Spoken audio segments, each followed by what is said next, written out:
నేను యమపాశంపు చేత పట్టిన ఆ లింగాన్ని విడిచి రమ్మనటల్లకల్లా బాలునికి భయం కలిగి శివా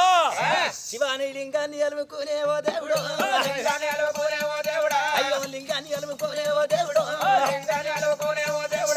లింగాన్ని అలుముకున్న మోలే ఆగలేదు యమధర్మరాజు యమపాశం ఎప్పుడేసాను ఆ లింగానికి పిలగాని శరీరానికి యమపాశం బట్టి ఊపుతుంటే ఆ అట్టమాసంలో ఉన్నటువంటి ఆదిపరాశక్తి రూపుడైన ఆ లోకాల శంకరుడు గడగడగడగడగడ కథ పెట్టి లింగం పడపడ పడపడ వలిగి లింగములకేలి చేలు అధీర మండలం భగవాన్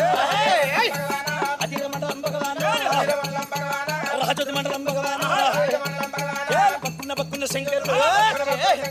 లింగములకెళ్ళి భగవాన్ బయలుతున్నాడు భగవాన్ శూలధారుడై భగవాన్ యముని కుండెల్ల భగవాన్ శివభక్తుడు నా భక్తుని యొక్క శరీరం మీద యమపాశమెత్తావురా అని శూలముతోటి ఎప్పుడేసనో యమధర్మరాజు గిరగిర తిరిగి ధరణి పైన పడ్డడయ్యా